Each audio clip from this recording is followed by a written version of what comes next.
And hello again, Internet. Well, it's the end of the year, and as usual, a lot of creative people, myself included, like to look back at the year.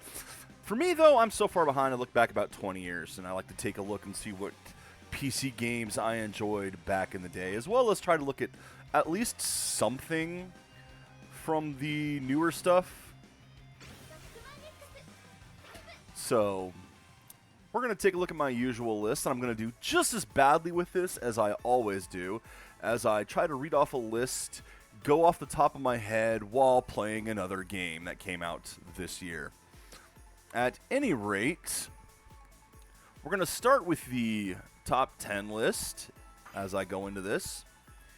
Now, with 2003, it was an interesting case. I honestly wasn't sure there was going to be 10 games for it. I'll discuss this in a bit, Dua. Don't you worry about it. I wasn't sure that there would be a decent top 10 list from 2003. But, no, it turns out 2003 was a bit better than I was anticipating as far as games in general went. Not just PC, but in consoles as well.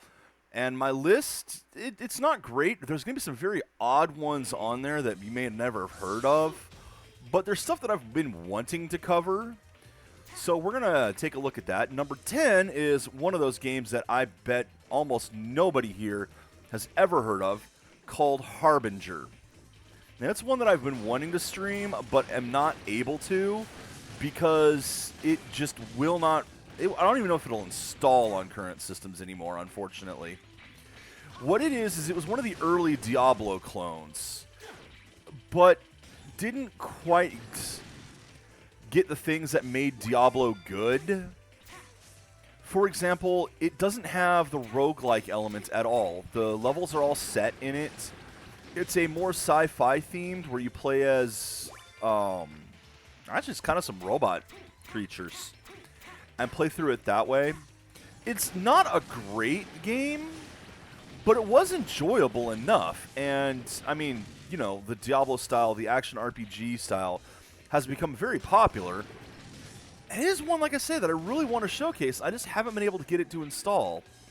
So, unfortunately, I have to take my word for it. If I can ever get it to work, then great.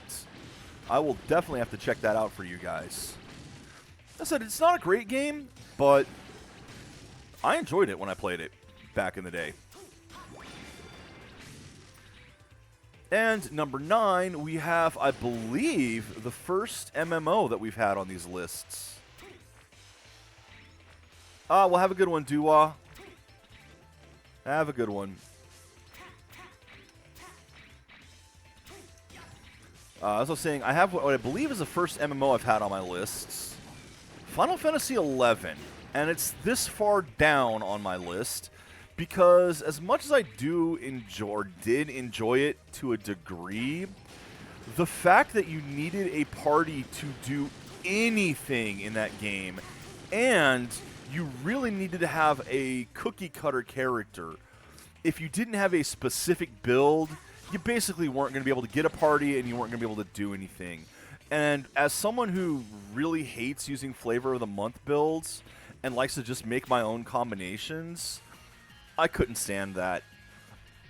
And oh man, it's an old school MMO where it is grindy.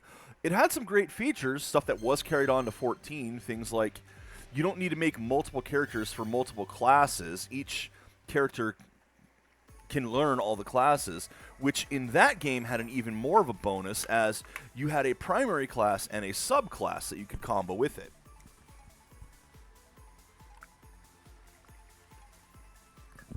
Coffee time. And the subclass would be at half the level max of your main class, but you did have to level it as the main in order to get it up there. Hey, Jupiter. Welcome to. Alright. Yeah, well, we'll see about that later. I'm going through my top 10 of 2003. Top 10 PC games of 2003. Like I said, number 9, Final Fantasy XI. It had some good things going for it. I had some great times with it. I did. But in the end, I couldn't get past level 30 in it. I got tired of needing a party to do literally anything. And the thing is about those needing a party, some of the best parties that I was ever in that game were ones that weren't the cookie cutter groups. Like, we had one group that had 3 Dark Knights as our tanks, and they just bounced aggro back and forth, while I, as a thief monk, was backstabbing every other time with boost, boost, boost, boost, boost. No one ever did thief monk. And that's what I mean, is I never got a party because of that. Except for that one. And it was, like I said, it was one of the best parties I was ever in, because we were just destroying things. But it wasn't one of the pre-approved groups. And in the end, I just couldn't take the game anymore because of that. I just had enough. Which is a shame, too. I had a suit of armor in that the Kingdom armor, which looked like low-end leather gear, but was some of the elite magic armor. To the point where I remember one interaction where I got to Juno the first time. And I'm in that, and one of the guys in the group was like, "Why are you still wearing leather armor?" I was like, "I'm not." So he looked at it and was like, "Oh my god, I have never seen so much blue on one character in my life." That armor went through so many, not just of my characters, but when I left, I passed it on to Xanth, ironically, who used it for several of his characters. That armor lasted for years. It was just fantastic armor. Ah, I missed that game. There was also a time where I was hunting beeswax to sell, and I kept running into the unique to the point where, and again, my friend was trying to find the weapon. And there was this thing in the game where there were certain items that you could only ever carry one at a time. And so you had to go auction house it and then go back out. And there was one where I was hunting the bees, or the wasps, whatever it was. Went out, managed to see her a couple times, got the kill, got the knife, ran back to the auction house because there was no fast travel. You know, there's no teleport back to the auction house. Ran all the way back to town, to the auction house, put it up for sale, ran all the way back out to the bees, was killing just like a handful of bees, and accidentally found and killed the boss again, and immediately had to run back to the auction house to sell another knife. I was actually kind of annoyed because I had only just gotten back and has already got another knife in my possession.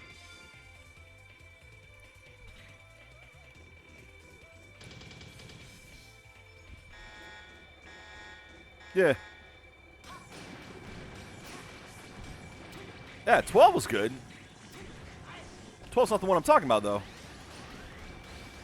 Alright, let's get on to number 8. No more Tales of Final Fantasy XI. As good a game as that was. Number 8 is, surprisingly enough, another MMO, but a very different one this time.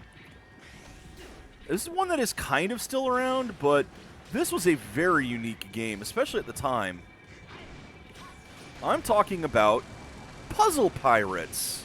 Yeah, believe it or not, I actually like Puzzle Pirates more than I like Final Fantasy XI overall. Puzzle Pirates was an early Java-based online, quote, MMO, unquote. It kind of wasn't. You'd be in shards with groups of people, but it was still an online game, free to play, and this is one where I've talked about monetization practices and things like, for whales, they would, you know, find information about the players. For example, you know, one of the players, and I believe this was Puzzle Pirates, one of their players was a fan of a certain sports team, would like things of those colors, and this is one of the whales, one would spend a lot of money in the game. So they'd start introducing more and more cosmetics in the game that had those team colors, just for that whale to buy them more often. But the game itself was set in more like mini games. You could find a group, get on a ship, and various ship activities all had various mini games attached. One of them was effectively a Dr. Mario style game. That was the sailing, and that's the one that I was really good at that time. I'm not so good at it anymore, unfortunately, but I was good at it at the time that I was hitting the highest for the maneuverability every single time, basically, which actually got me, I had a couple of the paid clans trying to recruit me as a free-to-play player simply because of how good I was at that game. Because more maneuverability, especially in PvP stuff, made you a lot harder to hit and let you, well, zip around more and do more things. Now, that game, I believe, is still available on Steam and such. So it's like, it's still playable. It is a fun game to a degree, but ultimately the appeal is limited.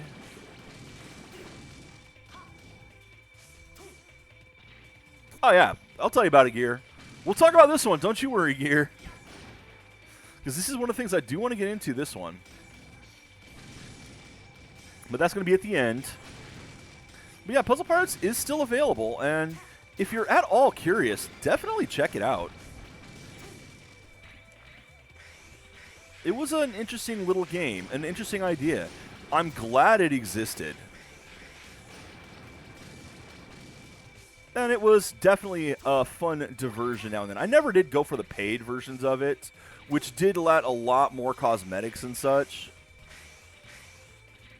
But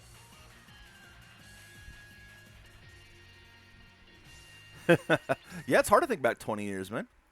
All right, now number 7. This is one that I never actually owned myself. I played someone else's version of it several years later. Need for Speed Underground. And I kind of kick myself that I never owned this, because this actually was a pretty good game. I don't remember it that much, but at the time, I just was not a fan of street racing games. Because my appeal for Need for Speed were the exotic supercars. Yeah, 2 were pirated servers. Yeah, that's a thing. Yeah, my appeal for Need for Speed was the supercars, being able to drive these really exotic vehicles that, you know, I'd never even be able to see one of these in real life most of the time. And when they went to the street racing, I mean, I was already a little bit disappointed in them because of Porsche Unleashed, the 5th game in the series, which was a shame coming after. Like, 3, Hot Pursuit was amazing, and 4, High Stakes, which basically included all of 3 and then some, was even better. And then they decided to do a one manufacturer showcase, which there's nothing wrong with that, but it kind of didn't feel like Need for Speed anymore for me. And then I think around this time, you know, by now Gran Turismo had been coming out, so those were the better ones. So yeah, Porsche Unleashed isn't a bad game, but it's not what I wanted in the game. That's my big thing. And then they did this street racing one, so I didn't even bother buying it. It wasn't until a few years later that a friend of mine, you know, let me play his copy of it, and I was like, oh, wow, this is actually really fun. Because it had a more story mode to it, a more open world, and as much as I really wasn't a big fan of the street racing, the customization was really good. And yeah, it gets better in the later ones, even better than that. But, you know, it had to start somewhere. Or actually, I don't know if the later ones actually took it down or not. Because I know there's some people who complained about games that had good and stuff. I ended up buying Carbon because of how good I liked this. I got the special edition of Carbon. But sadly, I never got Underground or Underground 2. And I have the stuff that's on Steam, or was on Steam. It's not available anymore. Sadly, Underground wasn't among those, so they're gone. Honestly, it was a good game. Yeah, Carbon wasn't as good. It really wasn't. That's why I'm not talking about Carbon. I'm talking about this. I said I bought Carbon because I enjoyed Underground. Most Wanted is, I think that's one that was on Steam. I do have it. And I enjoyed it. I enjoyed going back and replaying it. Was it as good? No. none of them were as good as, that's the thing. None of the others were as good as Underground with the real cheesy stuff. Oh, but it was great.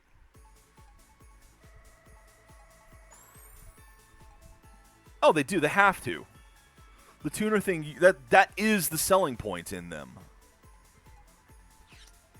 All right, number 6. Number 6 is one that's another one that I do want to try to play. There's a way to do it, but it's kind of difficult to get it running. I have to go through several patches, and then it's not the same version anymore.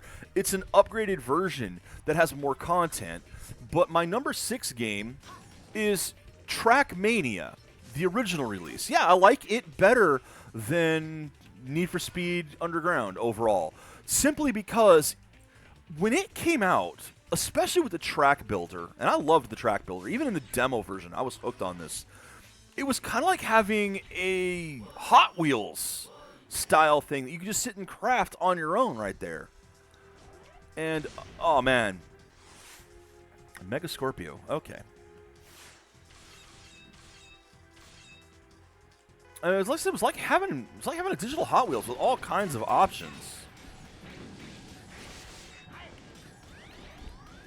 Turn around, you idiot.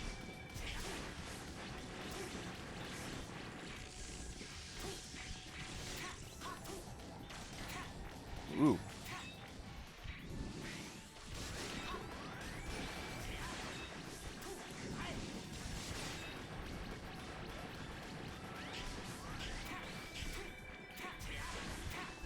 Sorry, I gotta focus on this guy. Yeah, the original, like, the demo that I played only had one of the 3 modes and limited track space that you could build in that mode even. Whereas the final game had 3 different ones, which they did finally recently put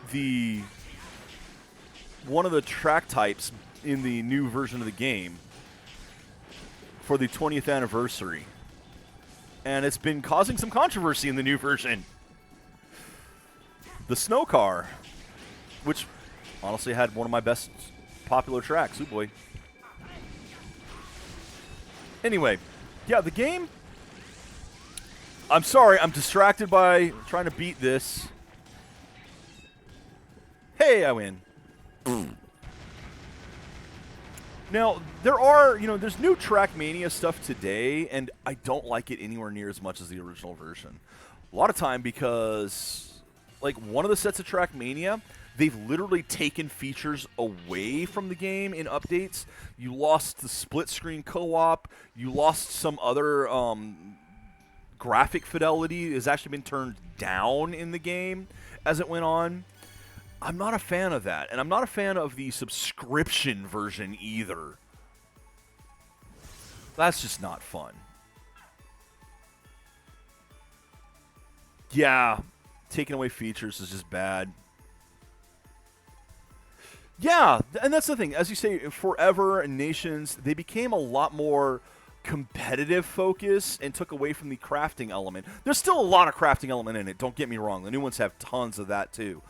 But the real wild crafting and the glitches that you could do in the original game, stuff like driving over the barriers in the wall and going outside, because these were effectively open world games for the racing. You weren't limited to the track.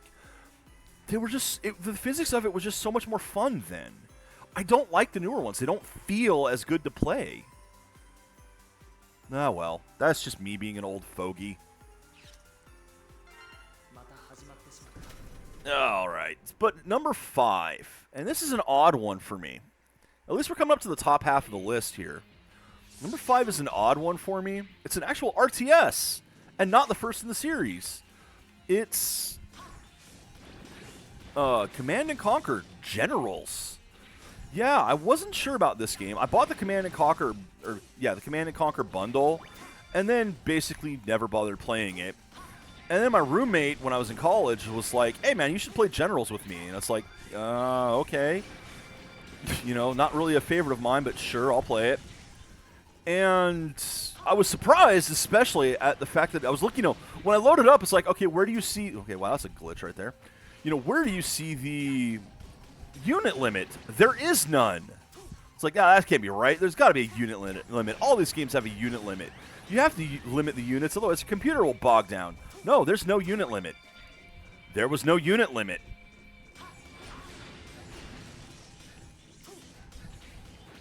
And Generals was a more realistic version, based more on the real world, than the fantasy stuff of the other Command & Conquer games. So no space!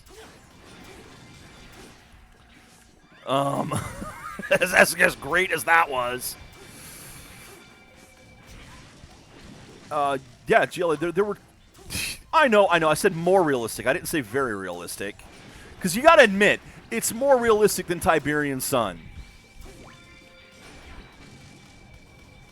At any rate. Yeah, I never played that one because I wasn't a big RTS fan. As I say, it's odd there's an RTS on the list. But for me, Generals... And the thing is, even then, like, I thought I would be all about the American side because, hell yeah. You know, America, fuck yeah. Which has the higher tech stuff, especially air superiority. Airdrops for currency, it's a powerful side, but I gravitated toward the terrorist side because holy shit, those guys, they were the Zerg of that game in a way. You start off with little, they're cheap for one thing. They get resources by destroying things and picking up scrap that way. So you basically want to build up a small, really small hit group, effectively, and just go out and harass. And you get resources the more you harass. So you're kind of doing double damage there. You're double dipping. Because you're weakening your opponent because you're harassing them. You're killing off a little bit of their stuff. But you're gaining power on your own doing it. So you're switching, you're tipping the balance even more in your favor. And then you add on top of that, oops, they have a unit that is just disgustingly strong for the low power that it is in the Angry Mob, especially when you upgrade them with AKs. An Angry Mob loaded with AKs in that game, that's just GG. Especially when you start pumping them out. You can just send them, march them on an army. Basically, it's a riot. You just have a good old-fashioned riot, and it destroys everything. I loved playing that group. In fact, my roommate stopped playing with me because I was destroying him so much. He stuck with the American side, and yeah, terrorism, woo! But man, I really do want to replay that one, especially because I don't think I ever played the single player in it, which is also something I never do, is play the multiplayer without playing the single player, but there you go.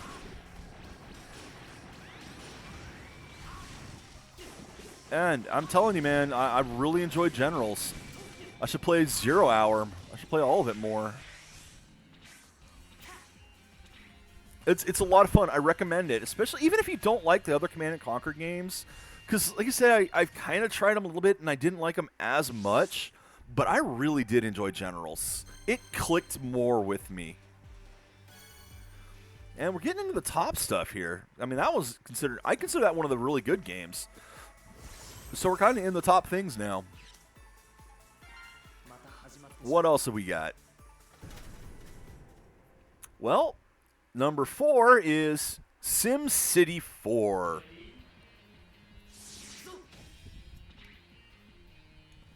Yep. Ah, right. Story point going on here. That's why. It's like, why do I not have control of my character? SimCity 4. It had some flaw. Actually, was a really, really solid entry in the SimCity line.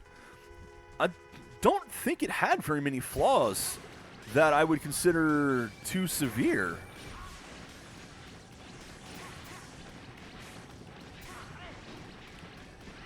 And I had this book. Oh my god, the guidebook for it is insanely complex. Just because of how many mechanics are in that game. Especially stuff like Yimbies and Nimbies.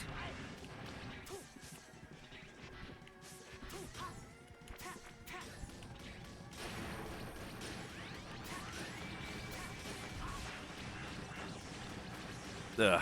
Anyway. Sorry. Now, I've enjoyed SimCity since the first game. Hell. My favorite version of the first game is, ironically, the Super NES version. It's stupid, but it's fun. Okay, are you going to hit me doing that?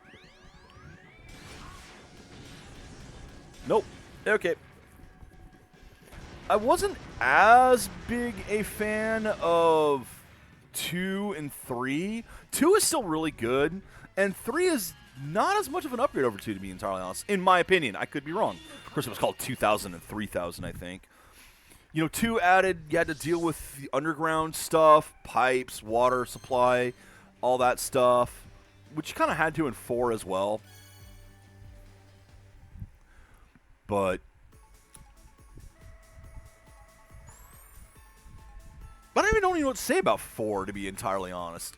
It just felt like a natural growth of SimCity that felt really good, a modernized version of play. And as Gear mentioned, Sims City, because you could actually link it a little bit with The Sims. I think that was one where you could have your Sims be people in the city.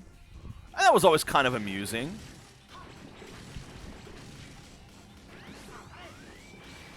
I don't get to hit them, not to avoid them.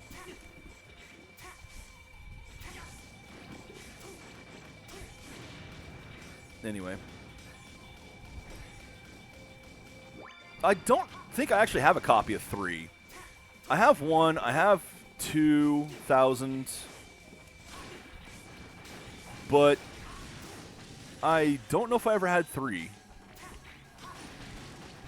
4 is another one that I really want to replay. And as mentioned, yeah, like nowadays, the 5th SimCity game that was, ooh, it's online only. We can't possibly do this not online. It requires our servers because it's so complex. Yeah, EA lying through their fucking teeth on that one. Because, you know, people modded it immediately, and it's like, hey, guess what? It works just fine without being online. So EA destroyed their own franchise that way. Lovely. But now we've got Cities Skyline, which is just an improvement overall.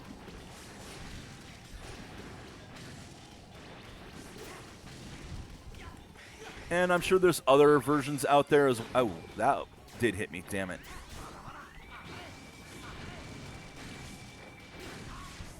Well, shit.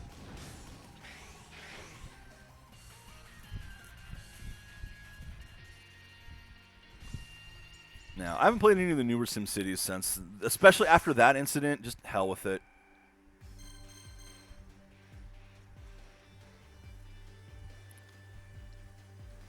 Yeah, EA did it to themselves, though, by being greedy. And now other people have come in and said, no, look, we can make these games better than you can. And, you know, actually entice the fans more. But SimCity 4 was fantastic. It really was. It was their best version, and it was a great version. And I do recommend that one, if you can find it anymore. Yeah, EA killing a franchise with greed? Never. Yeah, number 3. Now we're getting to the ones that are no surprise, really. We're genuinely getting into stuff that's no surprise. These are considered favorites.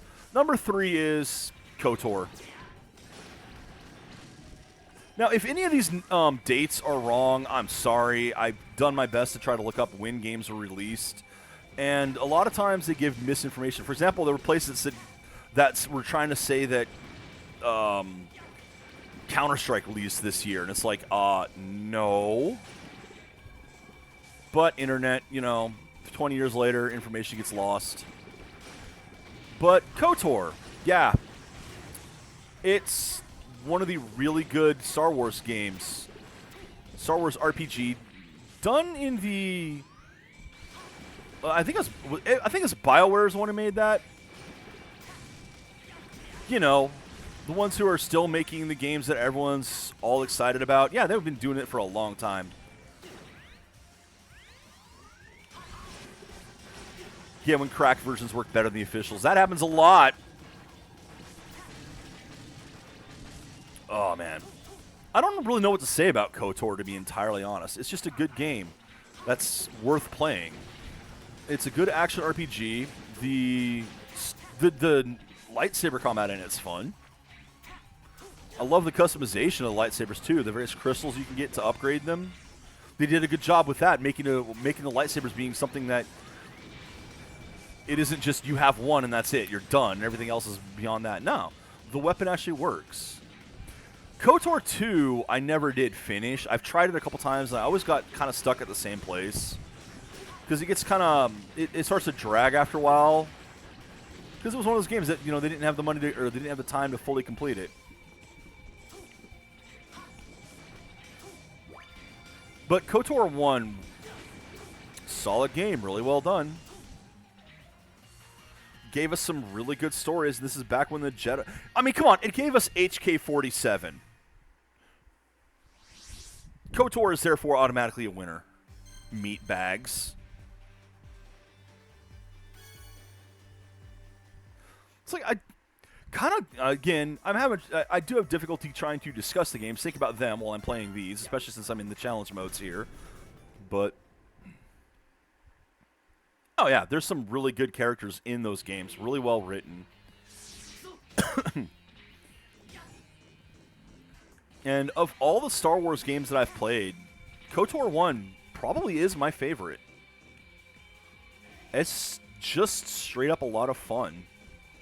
With a lot of good characters. The combat feels really good. I was a fan of that engine to begin with. I mean, it's basically the same engine that Neverwinter Nights used, and I don't mean like the MMO, I mean the original Neverwinter Nights. They just moved the camera, instead of being up above you, they moved it to be down behind you. So it's a third-person view.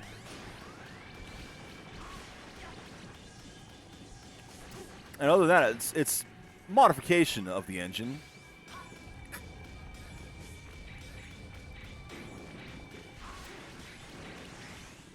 But it's basically the same engine.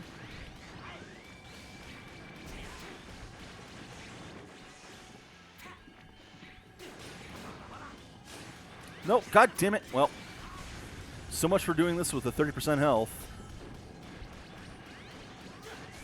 Yep, that... Alright, at this point, let's just end this one. Try again. Too many times hitting the spikes. See, again, trying to focus on this while talking about something else. My attention is distracted.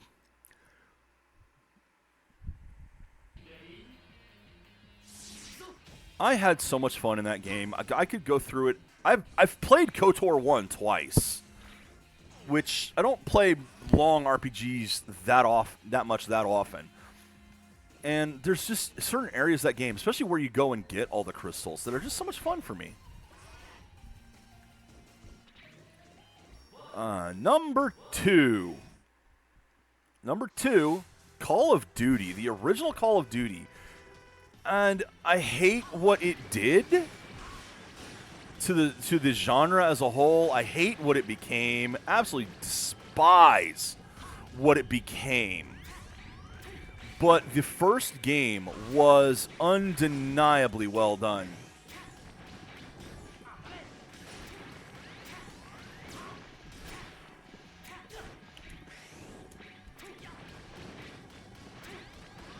Damn, that's going to do it again.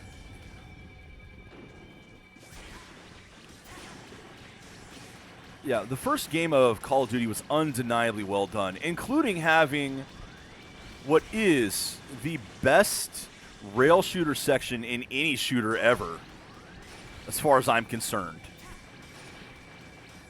Where you are on the Jeep being chased by the tank.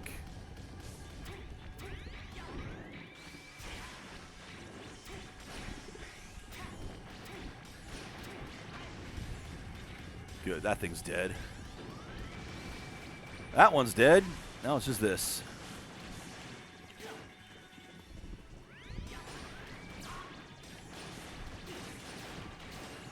Stop getting hit by all of them, please. There. Dead.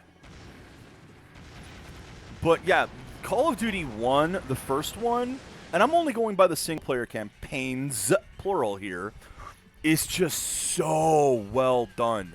They wanted to make a really good story-based World War II shooter. And you got to realize that by this time, even by the time the first Call of Duty came out, World War II first-person shooters had been going on longer than World War II had. And yet, this game came out and just leveled everything else in its path. The 3 campaigns also being so incredibly different from each other, with the one, the first one being the American campaign, which played out more like you'd expect of a traditional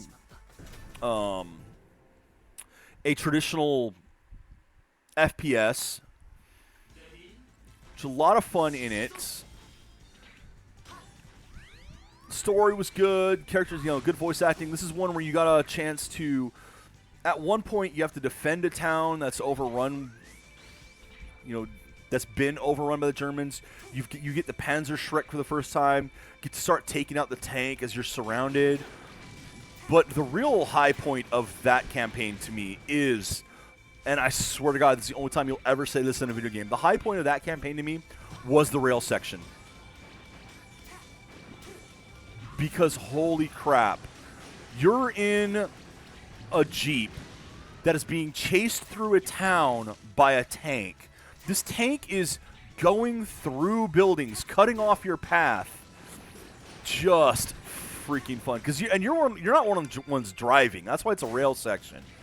Oh, it is just great. You're just desperately trying to get out of that alive, and it feels so good.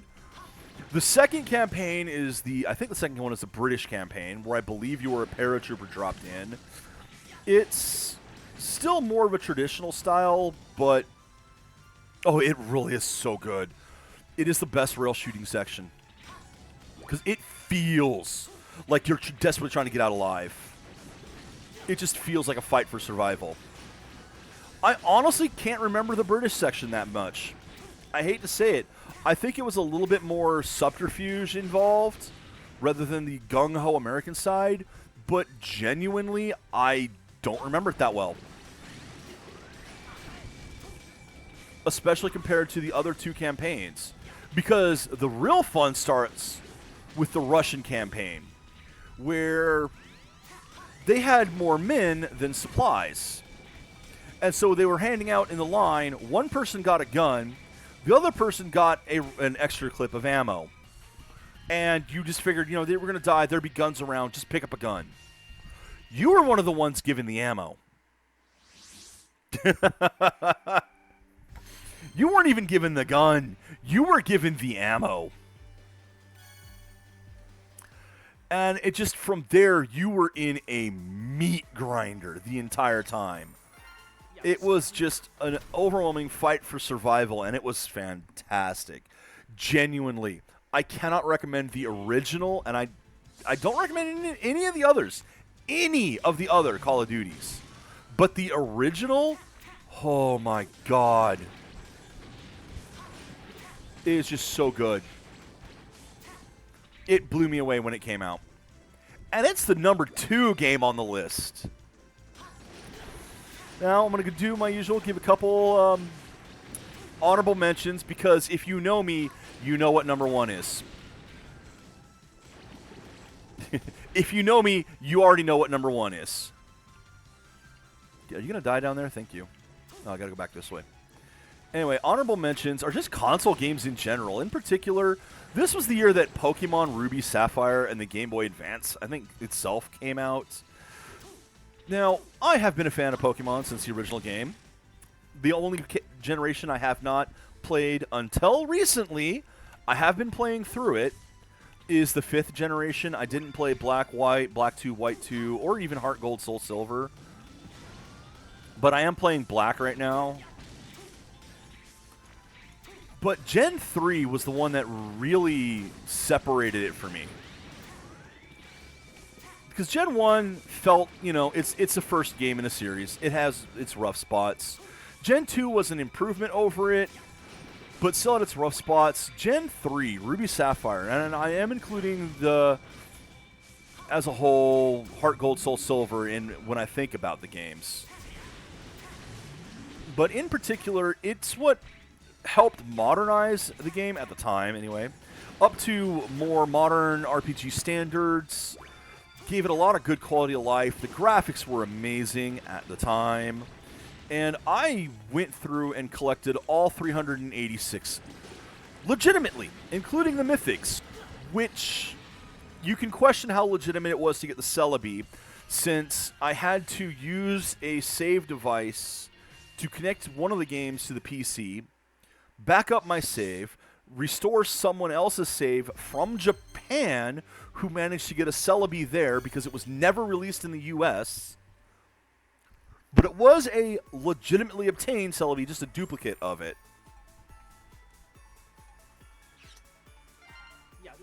And of course, you had to use a cheat device to get like the Ion ticket and stuff like that to do the other events. Because it was as neat as it was for Pokemon to have all of these ideas for events, they never did them. Like the one Altar Cave, which is either in Fire Red Leaf, I think that's Fire Red Leaf Green, it's another Gen 3 thing, was supposed to be a way to get a bunch of Gen 2 Pokemon. They never released the stuff for it to actually do that. So, yay. Good job, Nintendo. But still, between those games and the GameCube games and some Game Shark codes, in order to get legit ones, and I did get the legit Mew. I did get that event, the Toys R Us event for that one. And I had all 386, and that's what burned me out so much.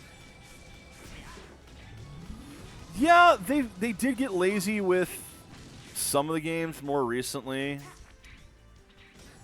But even then, like, they got lazy with the mainline ones and then released this amazing open world with Legends Arceus. I love that game. And that's the first one where you actually can collect everything in the one game without having to buy 2 copies and trading. But, like I said, Gen 3 was one of my favorites there. Another honorable mention, and I'm doing this as an honorable mention because I didn't really play it that much, is another MMO. EVE Online was released 2003, amazingly enough.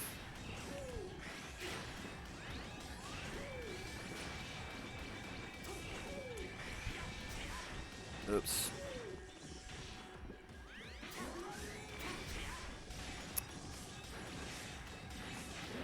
And EVE Online is, you know, Spreadsheet Simulator 2000s. But it is a very complex game.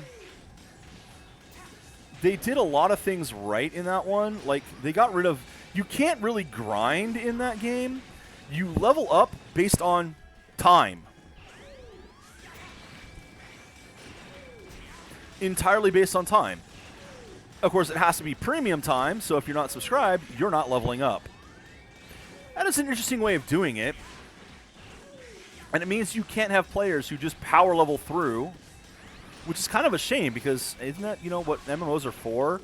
Grinding? You just can't really grind in that game.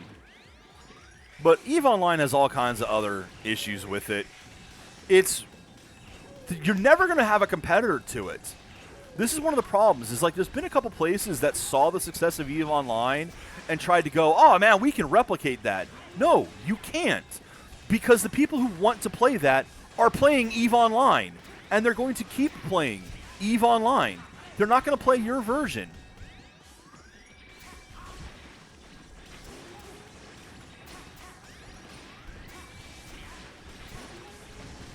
That's just what's going to happen. Yeah, you just need a mailbox of billing credits. But even then, that won't make your character stronger. It just makes your gear stronger. And then you can lose it all. EVE Online is a thing. But it is not a favorite of mine. And that really... I had to remove some things from the honorable mentions because they weren't 2000 releases. Because... fucking... Ugh. But basically, you know, there were several console games that I would put on, but... Because this is the time where I started drifting more toward the consoles, more dedication to them, because they were just more fun at the time. PC market was in a slump. Kind of. I mean, you see my list here. I had some good stuff. Anyway, my number one PC game of 2003, at least according to the list I saw, that it did come out this year. No surprise to anyone, Postal 2. Assuming that it did come out this year, like I say.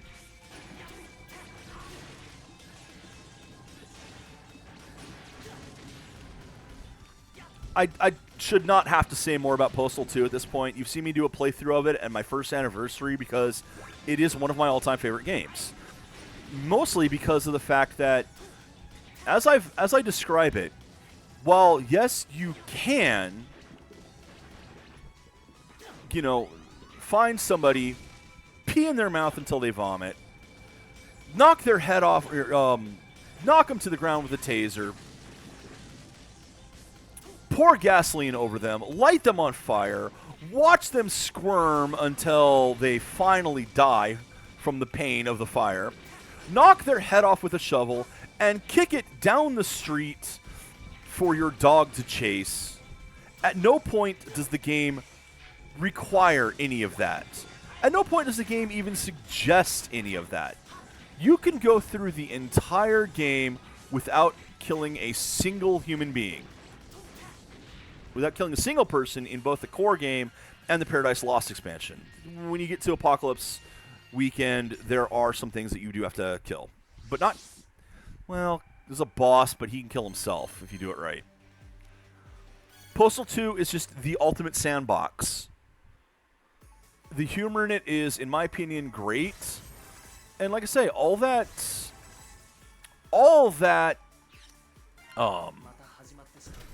extra stuff, the violence that you really can pull off.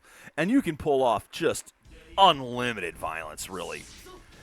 Especially the new version on Steam that has stuff added from the mod. I mean, even stuff from mods has been added in. It's a really complex version, or complete version.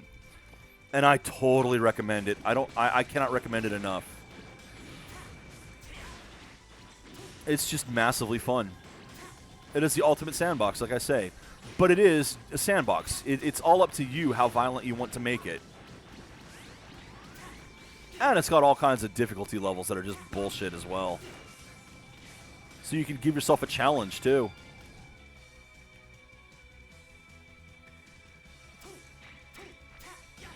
Any of these games on my list that I play on launch. Call of Duty. Trackmania, absolutely. In fact, I have an unopened copy of Trackmania still. Final Fantasy XI, I played at launch. At least the US launch, obviously. So, yeah, some of these I did. Not all of them, though. I've mentioned, like... Oops, wrong way. I mentioned that the Need for Speed game I had to play late.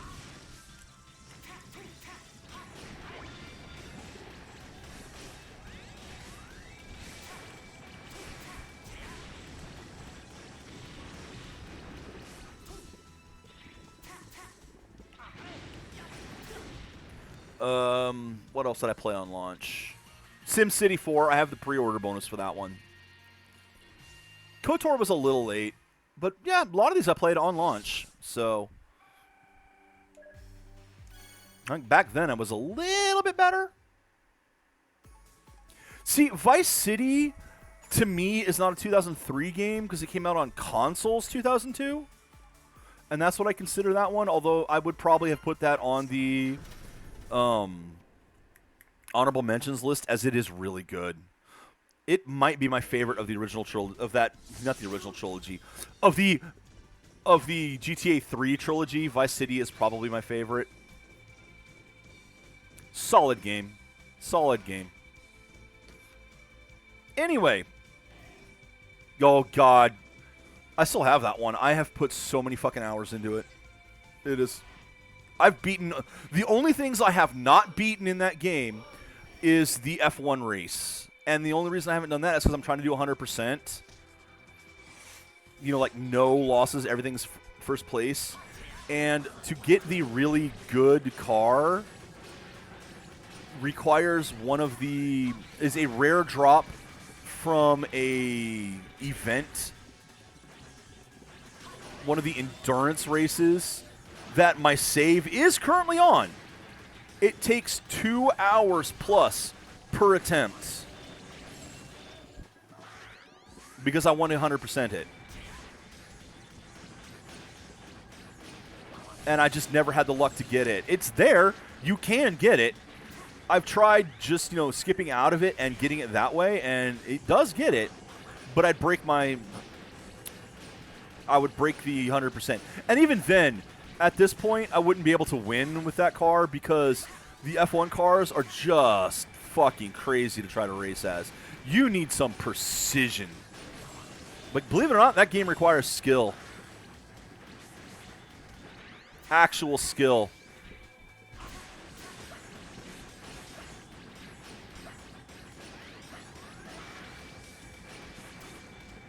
All right. And I've talked about all my games for the list now. So now we're going to talk about this game here. And I mentioned I would be mentioning this, but I am playing Mega Man X Dive offline. Oops, why are you going this way? Boom. Yeah, Mega Man X Dive offline. Let me just close this real quick.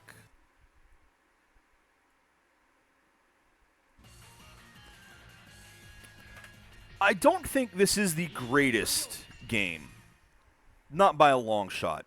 Even as a Mega Man game, it kind of fails because, as I'm sure you've been noticing, like, this has the Mega Man 7 style auto-targeting, only it's full-on auto-targeting. You basically can't even play it without it. In fact, you can't. If you try turning around, it doesn't turn around the gun until you've targeted something in front of you. It's really annoying that way. Because this is not a PC game. This is not a console game. This is a mobile game. It's a gacha game. That's because I'm playing as Ultimate, which is what I'm going to showcase here. Now that I'm actually able to do this, yeah, it's a gacha game. It absolutely is. Now, the reason I wanted to showcase this game in particular, because every year I try to pick one specific release of that year to highlight. And even though I only just finally picked this one up, I wanted to highlight this game because I may not think that it's an amazing game. It has flaws. Even with this offline mode, it has all the gacha flaws of just all kinds of currency and things to upgrade, and it doesn't tell you any of it. You've got to figure it out or go to a wiki or something. The fact that this game even exists is remarkable. There are a lot of gacha games. Raid Shadow Legends. Genshin Impact? There's games for... there's been gacha-style games for a long time. I used to play Marvel Avengers Assemble, which is a Flash game that was on Facebook, which, by the way, has a Redux version being created, a fan game, to bring it back, which is currently on beta 5.1, I think, with version 6 hopefully coming out some point in the next year. Well, hopefully in the next few months, but, yeah, probably not. This is a fan game being worked on. I might showcase that at some point eventually. Not right now, because beta 5.1, whatever it is, it's still got a lot of bugs. It's not great. It's still fun. I'm waiting for beta 6, which they think might be the last beta before they do a 1.0 launch. Anyway, it's been, until now, as far as I know, it's been up to fans to recreate and bring back these old gacha games that get shut down. Because a lot of these games, these things are all cash grabs. Every single one of them is a cash grab. The only reason it exists is to take your money. Because they're free to play, but they have all of these characters to collect. They want to get at your collection mindset. You gotta spend to get this. Oh, by the way, you have to play it right now because we got these events that are limited time. If you don't play it right now, you won't be able to get the things. And they prey on that. And I used to play even the Star Wars one. I had to stop. I just had to cut off on it. I can't These you have to play every day games, I can't do anymore. So I really do try to stop doing them unless I want to play the game itself for fun. I don't play a game because I have a daily requirement to play the game. I will play a game because I enjoy playing it, and if it has a daily requirement, then great. But I got to get out of that. I say that, and I'm fucking doing Pokemon MMO because the event right now. So I'm still stuck in that. I'm stupid. And when the games stop making money, because they will, they all stop making money.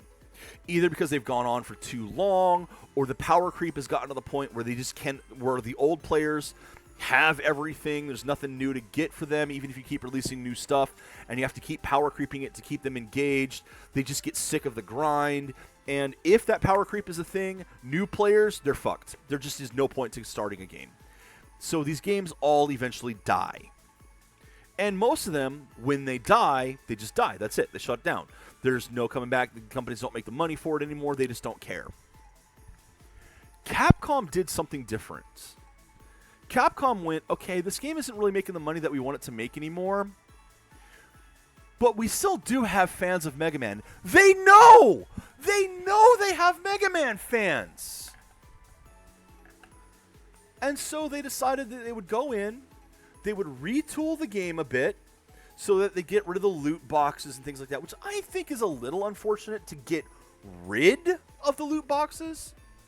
You know, tweak them, make them easier to get, make the odds a little bit better in your favor, but don't get rid of them, because the random element is one of the things. Like, at this point, there's really no random, so I just buy what I want, you know? Complete that.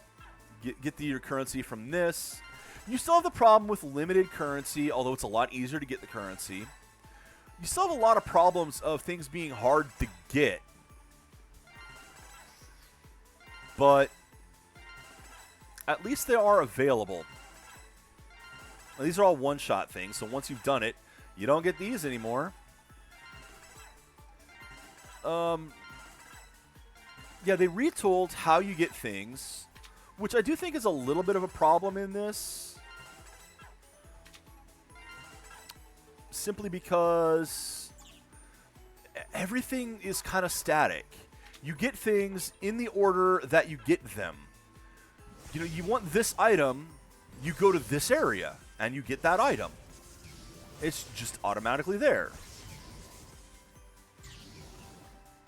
Power level up. You do have the shop up here still, as you see, and you can get event stuff, which need these things that I don't have.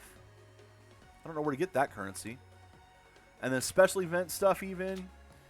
You can still buy the skins and all. But they don't have any randomization. If you want something, you just go in and buy it directly. On one hand, well, if you want something, you just go in and buy it directly. That's the thing a lot of people complain about. But I wish they hadn't gotten rid of the random at the same time as this. Have this store, but still have some randomization for the people who, you know, because that's more the feel of what the game was, what it should be.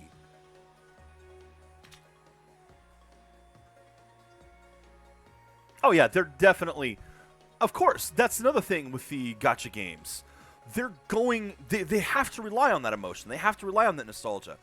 They have to rely on, hey, you remember this? You want to collect that, don't you? You want this. Which, yes, I do. That's why I bought this.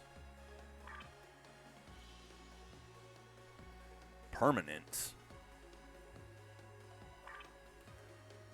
Alright, and I mean, just look at all these characters, too. So freaking many. And then there's a bunch of them that are locked. I can't just go in and buy base right away, because I need to unlock him by playing 10-6. I have to go through the store to get these. Absolute Zero, 10-6. Falcon Armor, a lot of these are on 10-6. Vile Mark II. Are these all going to be 10-6? No, here we go. Yeah, to get Harp Note, you got to go to 15-6. You want bass and treble? 26. Bass Cross from Mega Man EX or Mega Man Battle Network. You need to play 17-6. Shadow Armor, 26. So, Like, there's stuff available. You still have, like, Dark Mega Man. God, 10.6 really is needed for everything. And I've been doing Ultimate Armor Mega Man, even though, as you see, there's other stuff available here. In fact, I'm going to go ahead and buy up to... I mean, and that's the other thing, too, is, like, I don't need this way. I don't... Not here. There's another place where it'll show you where you can unlock it. Actually, it doesn't show you exactly. Jupiter, come on, man. You know this is this year. I already said that this was this year's game because I try to highlight a game from this year. That's why it's not part of the from 2000 list or 2003 list. I know, you're making a joke.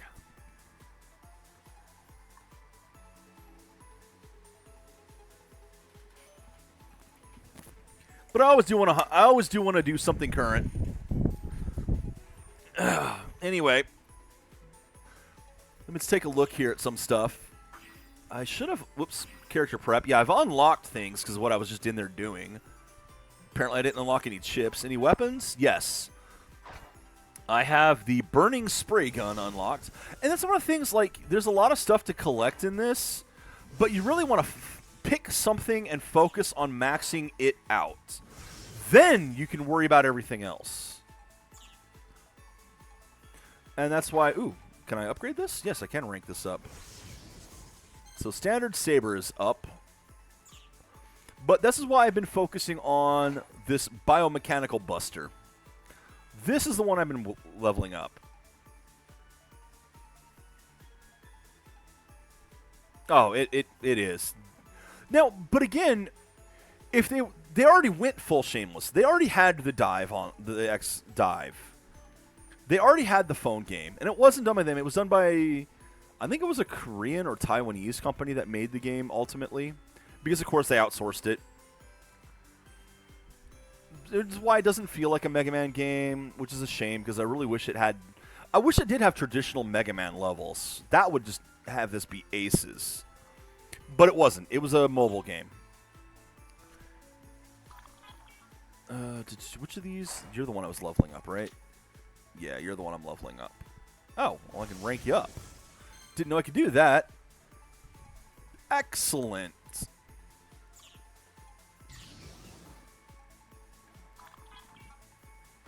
And I can rank up 0.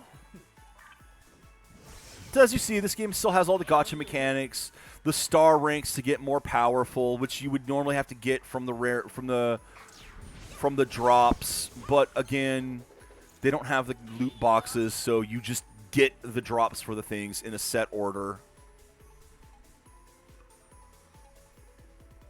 Oh, God, tell me about it. Well, it's not DMCAs. It's content ID claims. And this probably will get hit.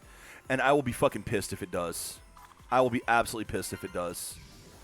Especially since the people who do the Mega Man ones, like, even though they don't own the copyright, they'll still say, no, that's ours. And there's nothing you can do about it. YouTube won't do anything about it. So, you know, you're right. You just have me terrified now that my entire thing this month is dead. Or this year is dead. Why did you say that? Because now you've got me really worried, Jupiter. Now you've got me really worried that I won't be able to upload this video.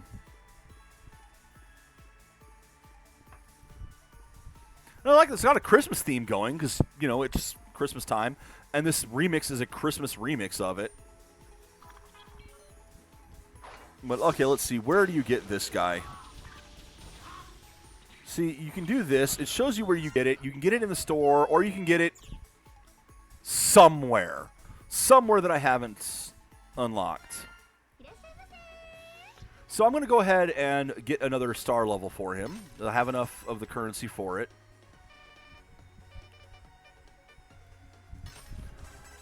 It's 180 will max him out. That's the thing. If I get another 100 of them, it'll max him out. I can't afford another 100. I can afford another 25? How much can I afford? I can afford another 50. I need 2,000 to max him out.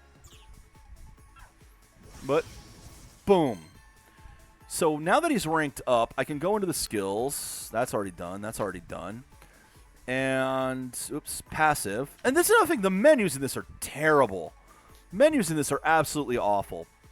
Okay, I can buy this, except that I'm missing these. Where are these?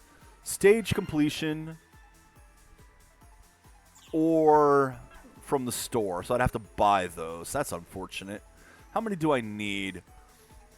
126. So let's see where they are in the store. How much are they? No, that's not too bad. That's not too bad, I don't think. Otherwise, you'd have to spend all your time leveling. So he already now has 10%, takes 10% less damage. There's an alternate skin I have for him. I don't know if this just unlocked that, or if I have to be on that skin. I don't like that one. Oh, does it? Interesting. I've got that card equipped. I can equip 2 others now. Let's see what I got. So which card is equipped in him? No. No.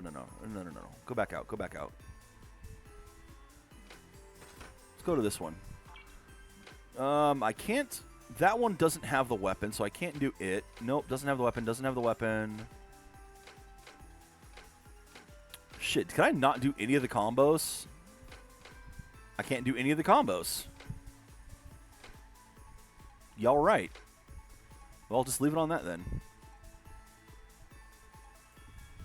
It won't let me? Are you kidding?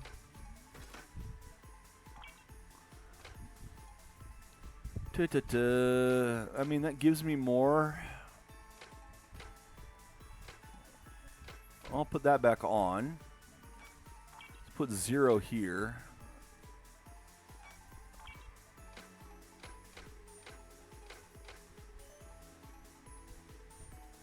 Yeah, well, they're not... Unfortunately, I can't get the combos with those.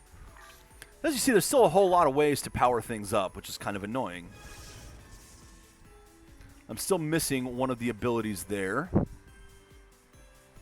So let's go check the weapon that I'm using. Rank up. Where do I get the stuff? Only from the store, apparently. So let's go ahead and buy it. Where is it? There you are. I need 10 more for a rank.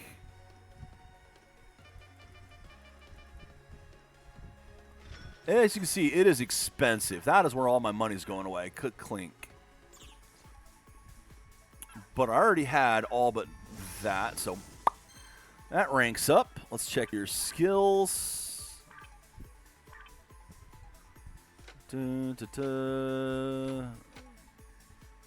I have no money and no upgrades for it. Otherwise, I'd be able to increase the damage rate. Randomly draw a hidden skill. Interesting. Alright, so that's happened there. What else have we got? Events. Let's see what the events we got. I think it was only armor, dive trigger, and Zenny. Which armor I have not gotten a max one or S rank on, so let's try it. I mean, it still has almost all the gacha elements. It's missing some of the crossover stuff, which is unfortunate.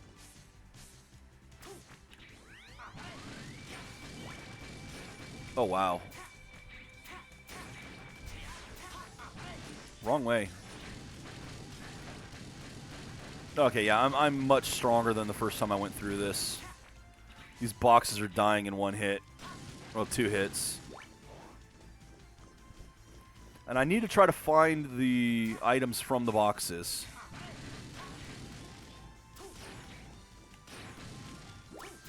Unfortunately, not being able to aim properly doesn't help. Shit, did I fuck that up? Nope. The blue boxes are where you get most of the item that you're looking for.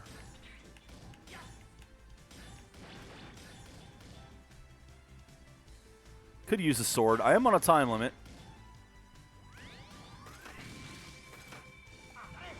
Shit.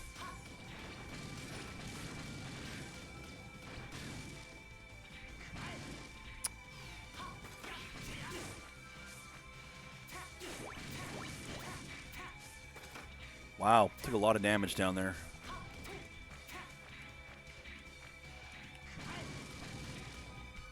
Turn around! See, this is one problem I don't like about the way this game does because of the mobile game. It's really hard to aim the right direction sometimes.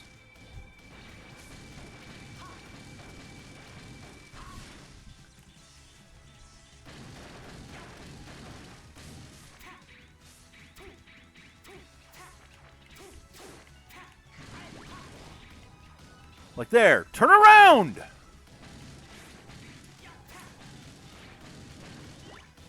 I'm not going to make this one. I'm wasting too much time.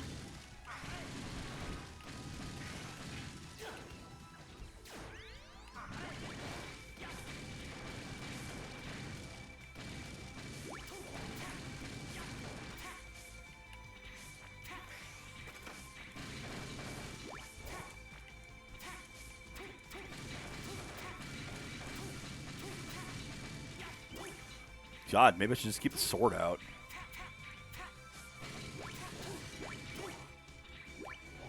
Well, that's 9. That's more than I've had before.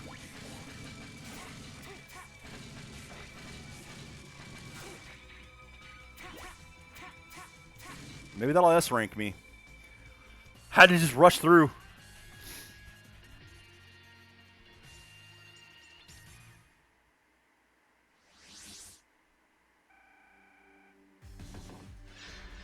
Hey, got it. Oh, we're getting a lot of... dude, we've been getting PC ports of mobile games for quite a while. Hey, there we go, though. I S-ranked that one, finally. I can quit dicking around with it. Unless I need more of the stuff. Let's see what the other events are. There's one thing also. The left stick controls the mouse here, so you can do this entirely without. But I really wish they'd paid more attention and made this an actual PC game. I mean, I genuinely would play a PC version of a Mega Man Blender game. If it wasn't actually, had the Mega Man levels and a bunch of the various characters, they could make a PC gacha style Mega Man game with actual Mega Man levels and mechanics, and people would flock to it. This is not what people wanted. This gameplay is not what people want out of Mega Man, which is one of the reasons I think it didn't do very well. But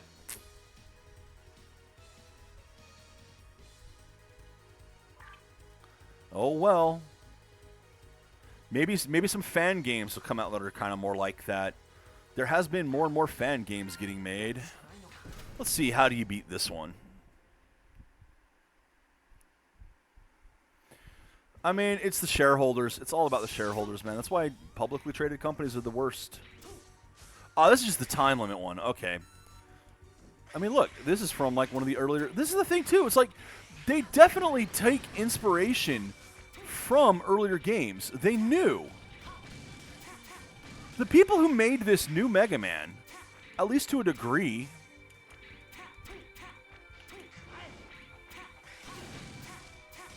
they knew enough to make a solid nostalgia bait game.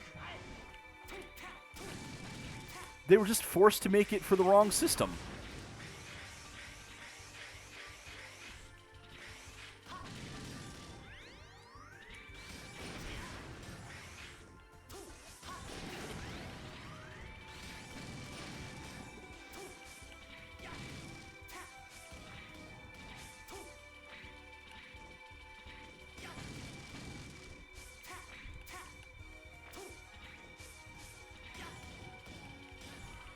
I can't shoot that thing in front of me because I can't aim in front of me. Damn it.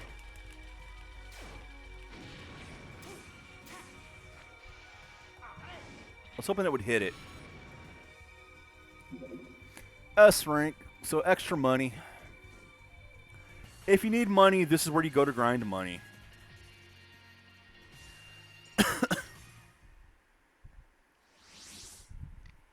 They're electric traps. They stun you. Fuck their phones, man. Kids shouldn't have phones. Kids should have flip phones, not smartphones. And this is coming from someone who grew up on video games. No. Kids should not be having a cell phone in front of their faces at all times. Where is it? Right here. Collection. Acquire a launcher. Acquire a sprayer. Acquire a machine gun. Okay, I guess I got 3 more weapon types. Oh, let's go see what the next story bit is. And the story in this is terrible. Oh my god, the story in this is so bad. Wait, what? Oh, I'm in challenge mode. Whoopsie doodle. Okay, let's check the story mode. Again, we're going to stick around with Ultimate here.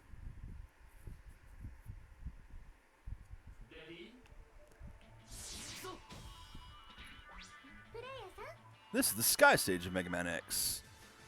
Have you enhanced your weapons and armor for battle? What is with the 2 question marks there? A lot of grammatical errors in this, so... Find me at 1-1. Yeah, find me at 1-1.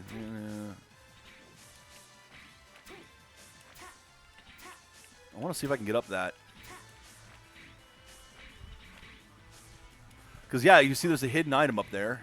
I don't know. I have no idea what those hidden items even do. Genuinely. As far as I know, they're only for achievement bait. I know I'm on like a 5-minute time limit, but I've never come close to failing that one.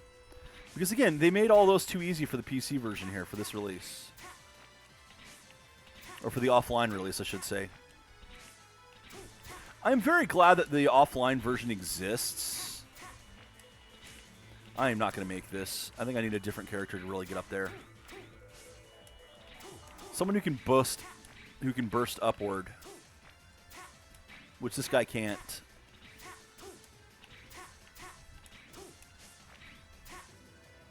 Give it one more try here. One more solid try. If I get to the second one...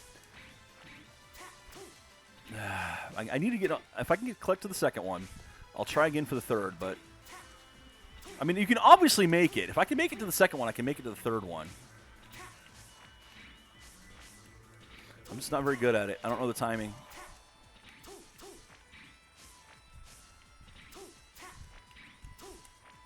Oh, that was there. Come on.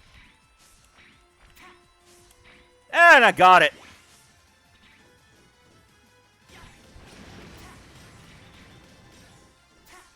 But it's like here, you see the stages are clearly based on the Mega Man stages. It's well done. It's a cool idea, but this gameplay is not what anybody wanted. Will I keep playing this game? Maybe I'll poke at it now and then, but this is not exactly going to be one of my go-tos.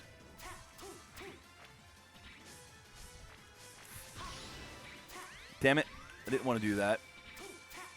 Hit the wrong button. I did not want to unleash that power up.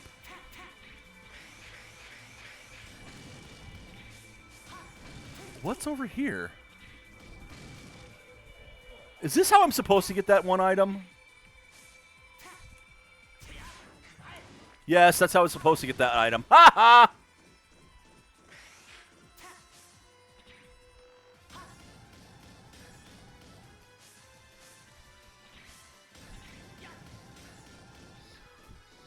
See, Ultimate Armor has a good dash sideways, but...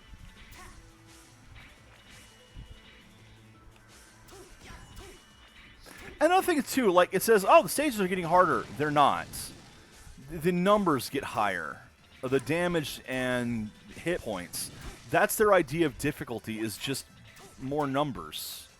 Which, of course, you counter by buying more power or playing more to get the power-ups. You get more levels. That's the entirety of the game. It's just, the gameplay is not good because it's a gacha game. You can make good collectible games that would attract people's attention, but they don't have as many monetization options, and that's why we get shitty games. And I'm not kidding on that. I'm really not kidding. This is why these games are shitty. They're shitty by design because being shitty is how they take your money.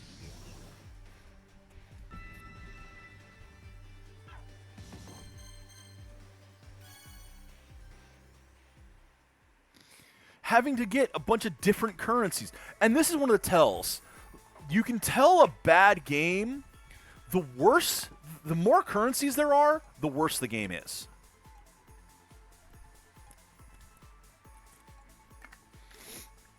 And you gotta be careful with that, because some of the currency is in items. You know, these XP items, these power-up items in order to buy the skills. That's a currency. This game has tons of currencies. This is a currency. This is a currency. This is a currency. This is a currency. And there's still even more beyond that. The more currencies, just that's more ways of stealing your money.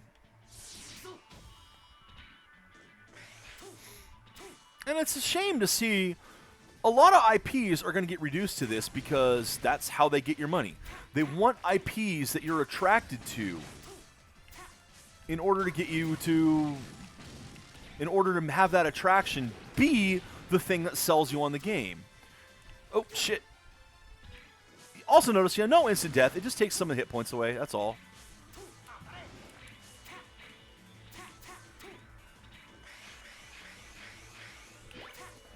Yeah, I can get up there otherwise. That's why I'm using ultimate armor. He has that dash attack that just crushes. Yeah, see, I need to get that game.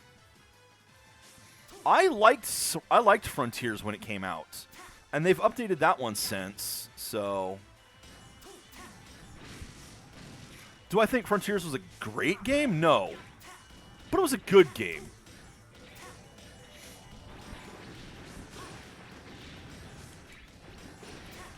I'm telling you, I would fucking love a Mega Man blend game. A traditional Mega Man style game where they, even if they just reuse the levels, so what? And then have a bunch of extra characters you could play as.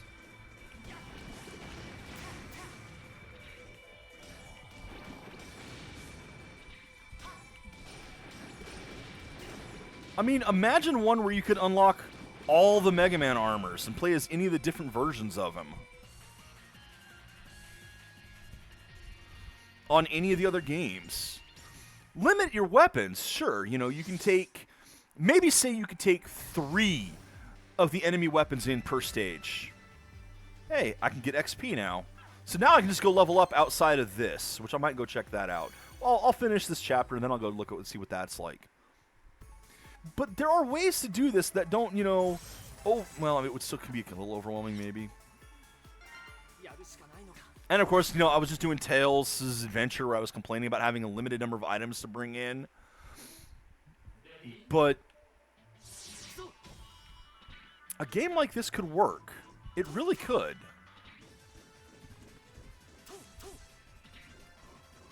It'll just never happen because I don't think they can get quite as much money from you with it.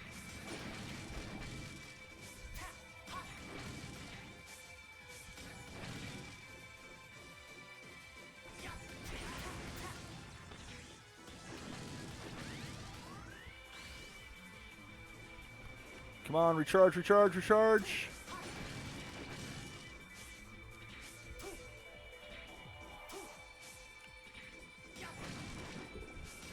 I don't know, man. I just want good games.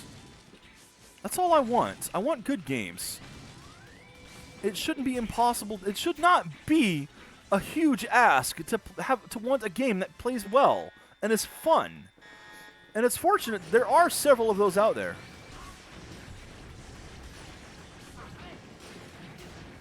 Mostly by indie developers.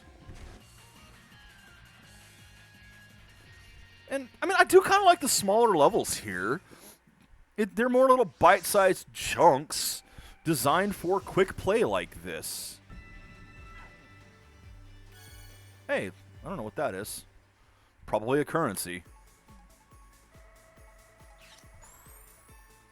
You see, the first time through, you get just tons of reward.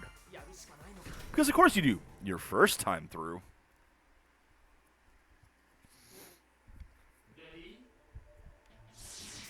Look at, I mean, you just mentioned Baldur's Gate 3 as well. Oh yeah, no, you can't be successful with that type of game. Nah!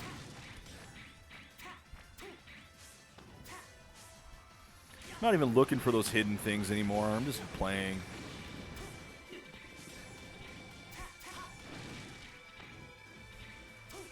I love that you can charge and still shoot as a separate function. Like, that's a good mechanic.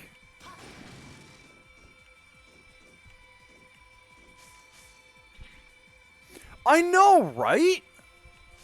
Hell, some of the most successful games are just really good independent games. Look at Terraria. How many million copies has that thing sold? Which I highly recommend. It's a fantastic game.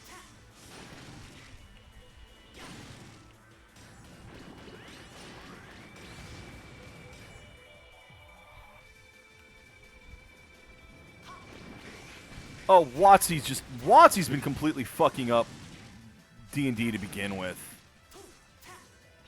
They don't like the state that D&D is in.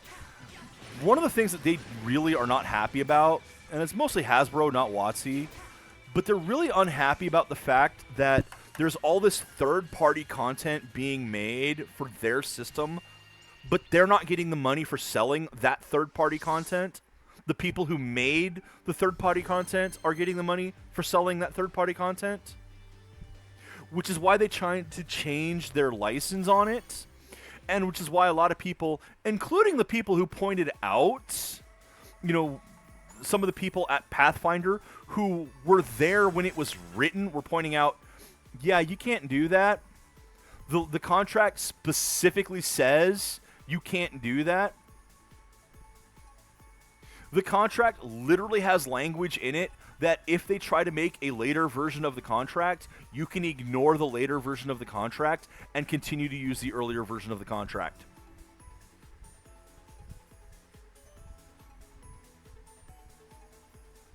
So WotC was forced to back down on that one. But yeah, Hasbro, WotC, Hasbro, again, it's the biggest problem is the publicly traded companies. Because what happens is you get investors who do not care about the company. They care about making money now. And the whole point with being an investor like that is you don't have to care about the company. You can literally buy into the company, loot the fucking thing for as much money as you can while destroying the company, and then sell out. Therefore, you have no repercussions for the damage that you have caused. You are actually encouraged to do this as an investor in publicly traded companies.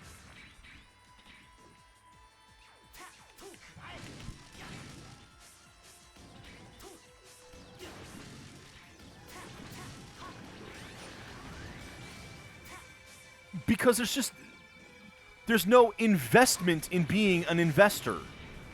You're not locked into it. You can just sell off again when it's not profitable anymore. Once you've taken everything of value.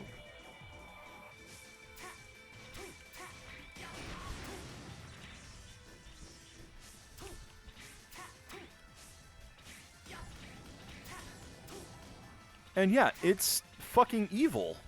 What the hell? These are actual boxes you can climb into? Why? Why can I do that? Is there going to be something in one of the boxes?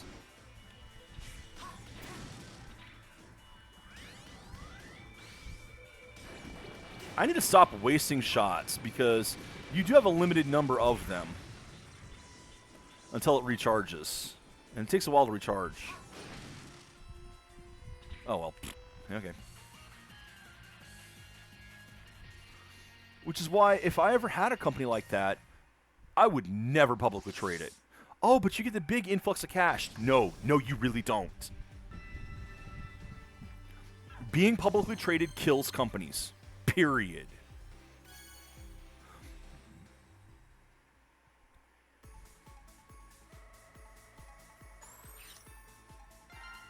Ooh, I don't know what that star thing is. You see, I got less star power than I need for them, than it requires for this. Or suggests. Thank God it's not a requirement. It's a suggestion.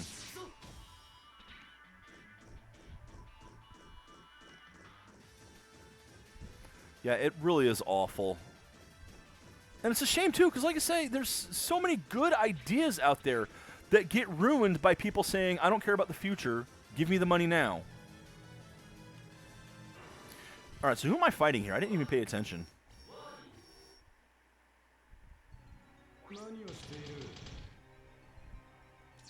Oh, Vile, right. Duh.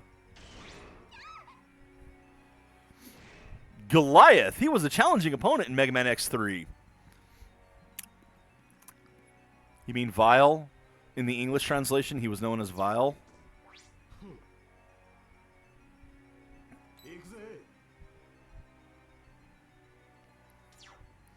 Unless the Goliath is considering his armor there, which... I mean, yeah.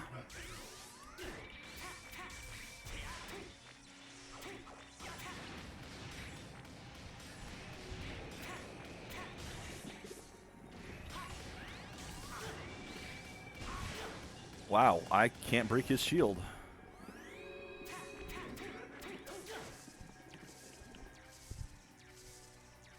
All right, that is a forced loss there. I mean, it is Vile. So it just crashed.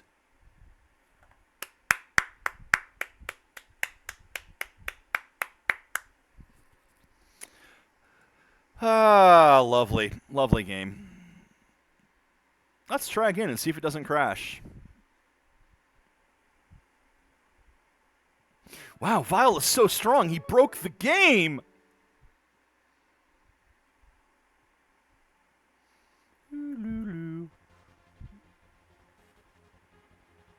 Oh yeah, it's an what was it, Isekai game? Isekai? Because you're playing as player who was playing Mega Man X and got drawn into the game and into this system. Yeah.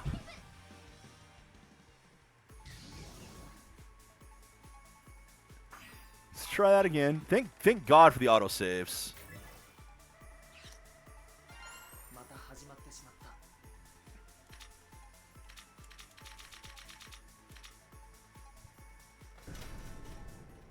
They really were. I'm surprised it's not a harem anime to go with it.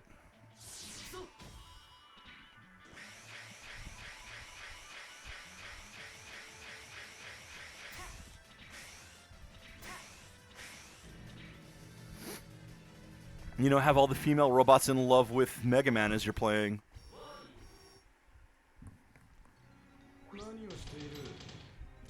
Yeah, we've already seen this.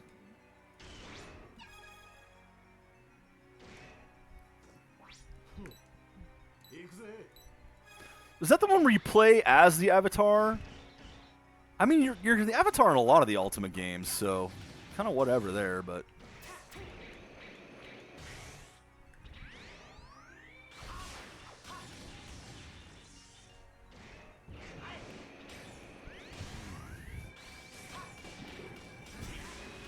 Here it comes.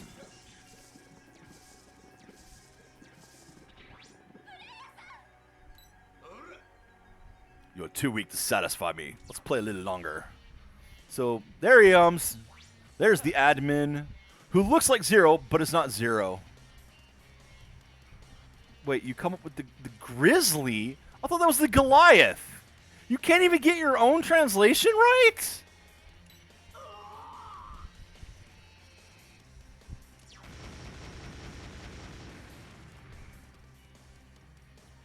Which is what made the Ultima, was it Ultima 10? What's a Paladin? So stupid. Or was that 9? I think it was 9.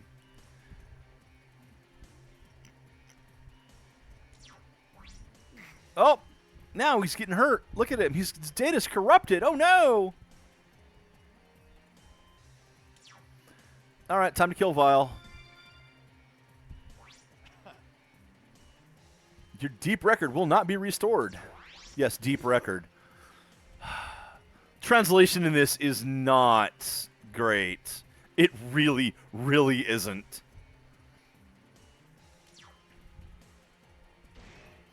Alright, here we go again. Goliath. Dr. Doppler made it for Vile. Okay, so at least that's it. So the Goliath is the armor, not the Grizzly. First right armor designed only for fight. Attack with a spike punch. Shoot beams with a little bit extra space in between after the comma there. And it's the wrong type of comma. Well, look at this. We have this comma up here with Vile, but what the fuck is this? And why is there so much empty space here? See what I mean about this?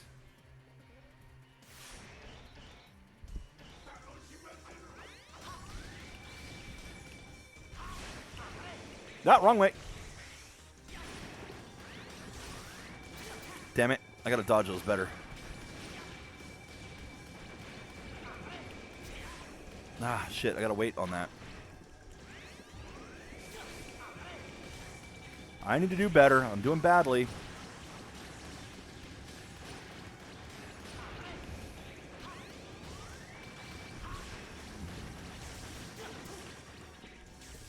That's always going to hit me, I think. Nope, I dodged one. Wait until he hits the wall, damn it. What's wrong with me? Because this thing has a hitbox that sticks around. You got to wait till it hits the wall there.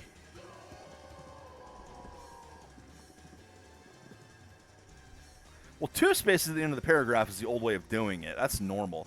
I know, okay, that dates back to typewriters, and that was in order to make sure there was more clear space between the sentences. And it's not really a thing anymore with computers, but there are some of us, myself included, who will forever do that. Because that is just the proper way of doing things. 2 spaces after the period in a sentence. Summoned me to have me destroyed. How carefree of you. Like, what is this translation? Thank you for reminding me of my mission.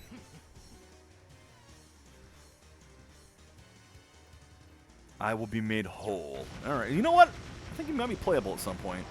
Whatever the case, there's chapter 5 down. But we got him corrected. Did you, though?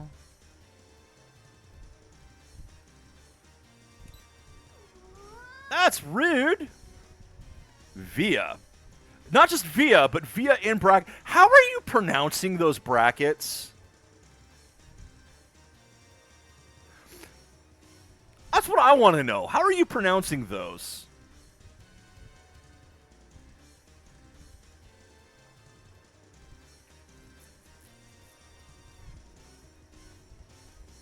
It's not 0. It isn't.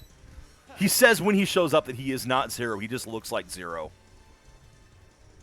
See, he's a system manager.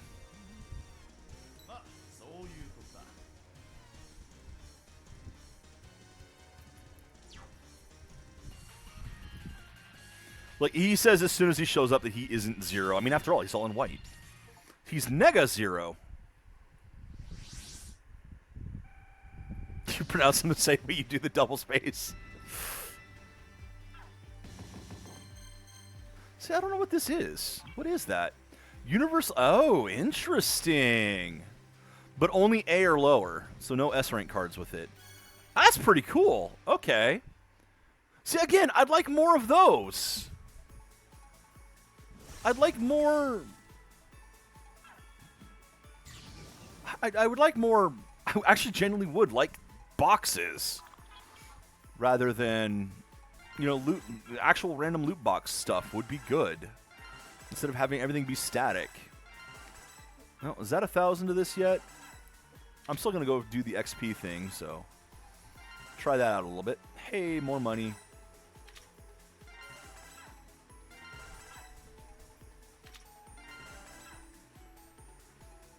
See, hidden deep element. This the deep element. Is this all that it's for? As far as I know, that's literally all it's for.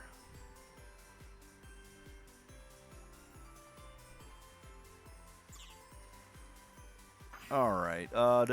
Character development chip.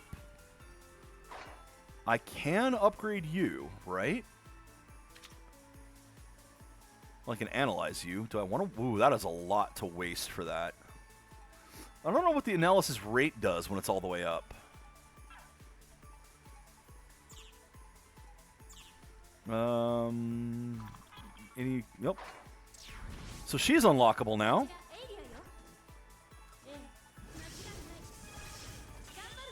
That's cool.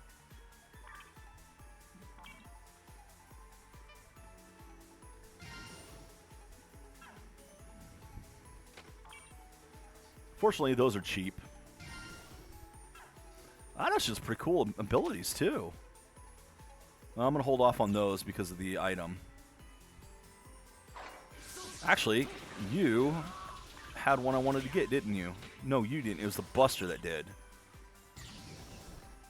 So go back to my Buster here.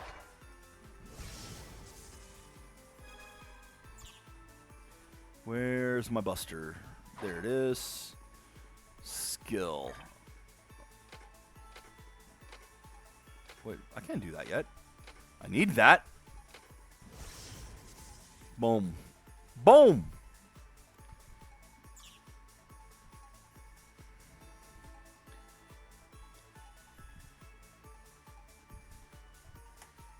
Shh. Okay, I should be able to fully upgrade. Let's go back to the store. Character, limited, ultimate. I should have enough now to, yep. There. So wherever you get him normally, I wonder what happens when you get dupes.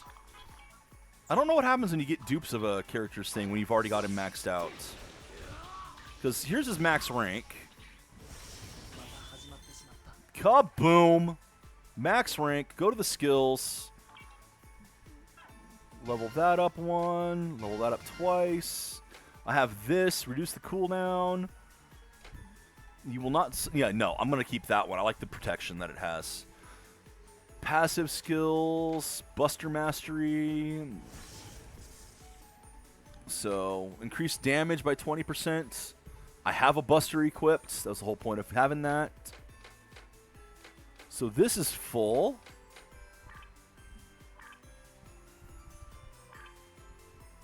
I don't think I have any new cards, and I'm not level 50 yet, so I can't do that. Ooh, what do we got? Are we 100% in the gallery yet? No. What are we missing in the gallery? The sum of all skill levels reaches 40. Yikes. Okay. Let's take a look at the Buster again.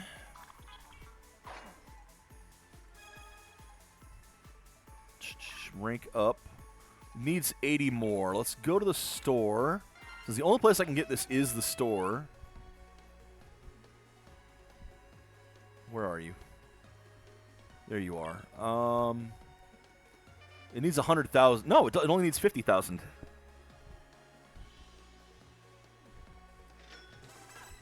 I can get one more level out of it at least.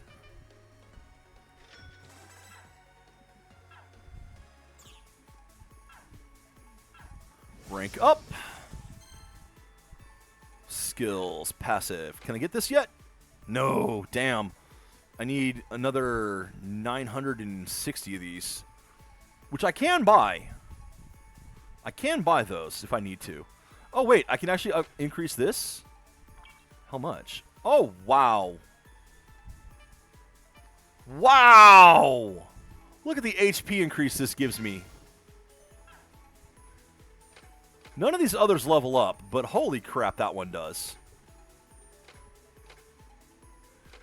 Alright, let's get 900 in these. Actually, I think I need 1,000 of them. No, not the story, the store. Where is it? These. I mean, might as well. I need a bunch of them. There went my money. There went my money. God damn it. Shouldn't have bought that many. Go check out that new challenge mode. Well, let's do this one again real quick. Get some more money.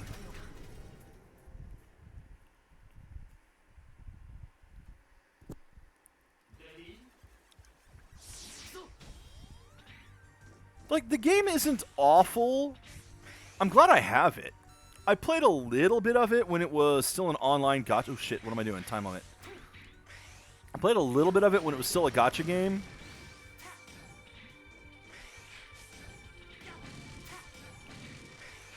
but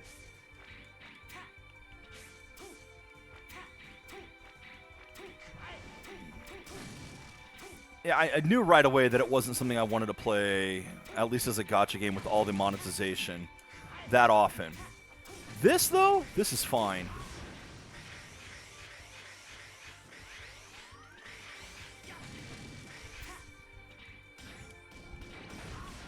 As you see, if you really want to be successful in this, you need to power up one thing.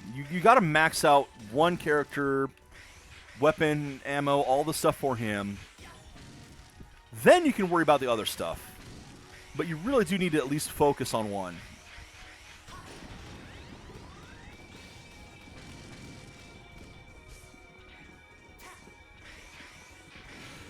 S rank. There's some cash. That'll let me upgrade the Buster real quick. Ah. Why did it go quiet?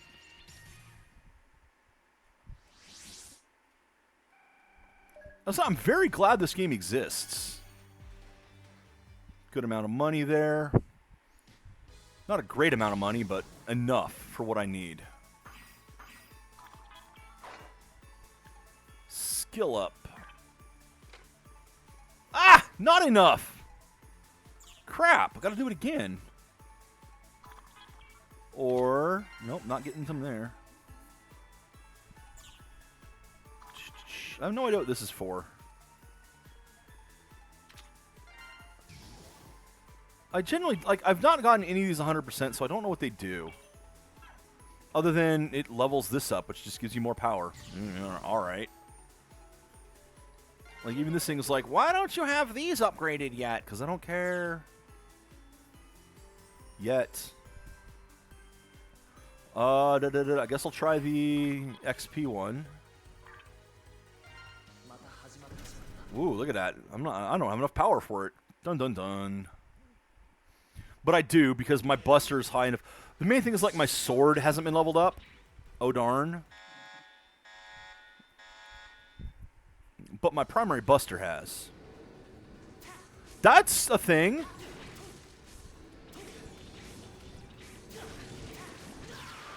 What am I trying to do?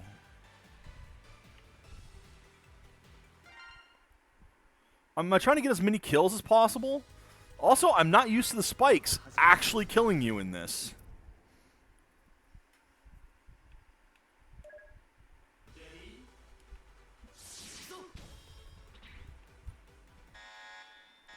It's like I think I was going down a little too fast as well, because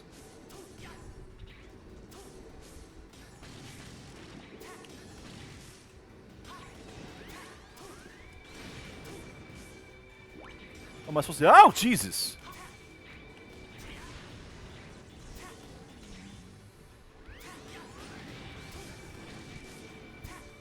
Stuff breaking from above is kind of scary.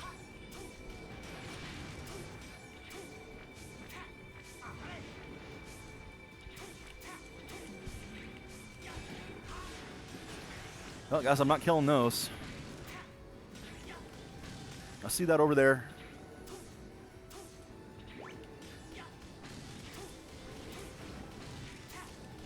Yeah, I think it's all about the battle score. Oh, missed that guy.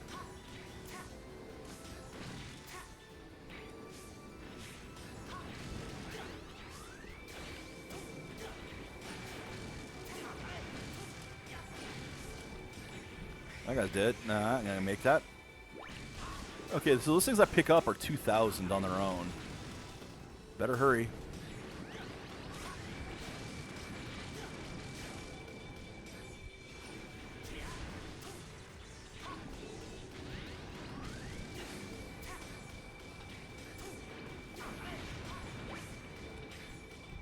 Huh, what's over there?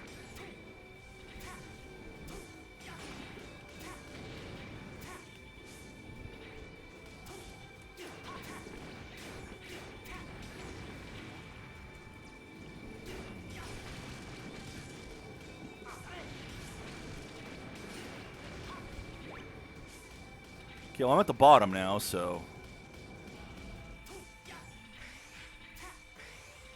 It gives you 8 minutes, but then the timer's down in 2. Or it gives you 10 minutes, the timer's down in 2. What the hell? That was dumb. Should have S-ranked that, though. 2 levels, 5,000 XP, S-rank. Alright. So this is where I get levels if I need them. Oh, yeah. Oh, yeah. Let's do this again. Again, it's a gacha game. They have to play on the nostalgia. Oh, wow. It's actually almost time. Alright, well, I'm going to finish upgrading the gun. And that's going to be it. I hope that this doesn't get hit with the copyright shit for the music. Jupiter, you scared me with that.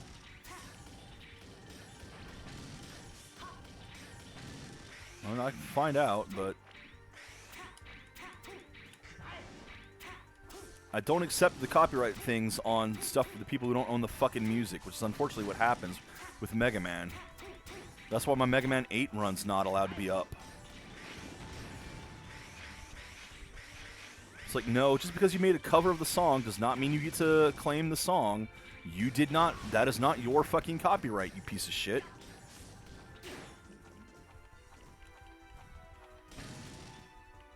Come on. There we go.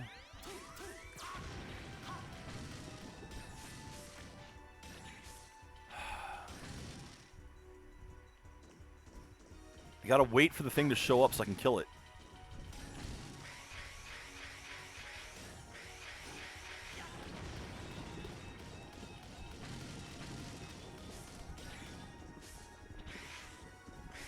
There we go.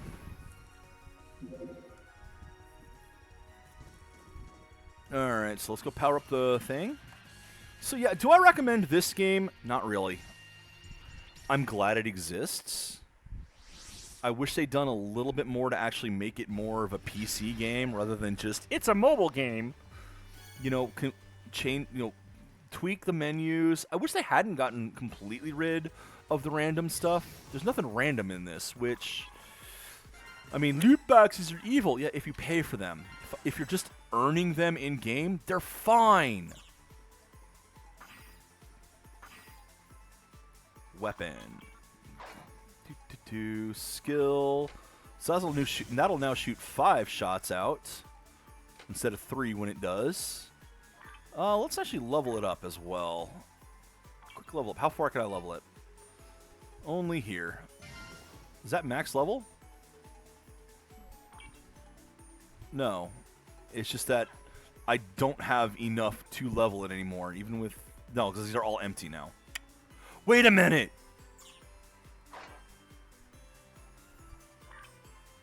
Okay, no. No!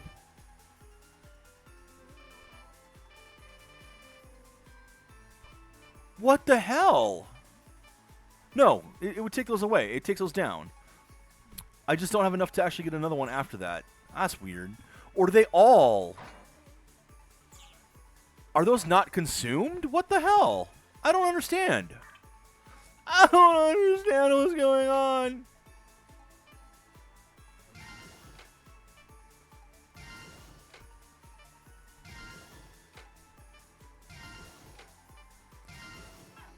Alright. I've upgraded the power here. The chip. Go-to chip. Do I want to upgrade this? That's expensive. Yes, I'll upgrade it. No problem now. Now that I bought extra of these. But even look, I need to... Okay, level max is the next one. Ooh, I'm so close. Alright, what's my power level at now? 30,000! You're just this. No. Okay. Yep. So, I need to talk about what I'm doing for the coming year. Before I log off. Expect more newer games. Now, unfortunately, the fight stick situation, I need to send it out. Hopefully if I get a replacement, it'll do better. It won't disconnect on me, and if that's the case, then fighting games, as bad as I am at them, will be back on the table, but without that, right now they're off. Which is a shame, because I do like them. But expect some more newer games. In particular, boomer shooters have been on the rise, and I use my channel as a means to play games I didn't get around to playing. This is now starting to include new games. Oh yeah, more shitty games, absolutely. But it's generally starting to include newer games. I haven't fully played Ion Fury. I haven't played Dusk, Vomitorium. There's all kinds of new shooters done in the old style or even using old engines that I want to play. So I'm going to. I'm going to use this as an excuse to do it. Yeah, it kind of breaks the going through the retro stuff, but I've done most of the retro stuff, and these are the same style. They look fun, so I'm going to try them out. We might even see the System Shock remake.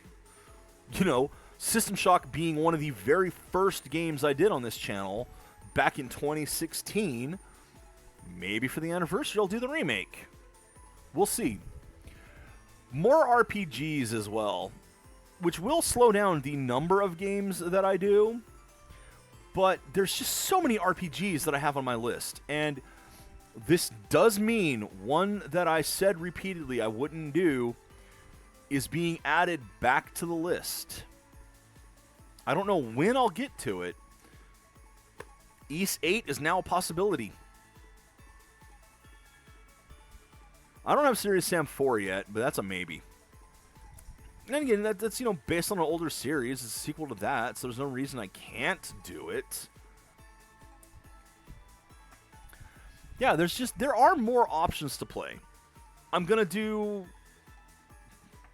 more console stuff as well, emulation. And there's some arcade things I want to do. There's more emulation stuff I want to do. I mean, that Genesis collection has so many games in it, and I've played so few of them that I want to get to some of those as well. There's still the more Sonic games that we have with the anniversary or the Sonic Origins Plus or the Advanced DX had in the files. The Game Gear games there to play. More console games. I'd like to do some actual console stuff as well. I have a few of those on the list. I don't know if I'll be spreading out quite as much. Like, I kind of hate to say adventure games are going to fall to the wayside. Because, especially the point-and-click ones, I like them, but I'm so bad at them that they end up frustrating me. So I might just kind of cycle between first-person shooters, more RPGs, some more platforming stuff, including newer platformers as well. Like, this might be a reason for me to actually finish Freedom Planet. So there might be more newer platformers. There's so many. There's just so many good games out there. And I'd like to play more good games. There's going to be more bad games that happen. Just the very nature of the fact that I'm playing them. For example, there's a really bad PlayStation game that I should play. A lot of people won't say it's bad. It's bad. It is so bad. I have tried playing it twice and could not force myself through it. Fucking terrible game. So I'll try maybe slotting that in this year. Yeah. Here's hoping 2024 is better for everyone. Genuinely better. 2023 wasn't that bad for me. Things were already starting to look up at the end of this year. So here's hoping that that trend continues. And here's hoping that you guys have a great year. Hope you guys enjoyed the list. Hope you guys enjoyed this game. And until next time, take care, Internet. Enjoy the games you play.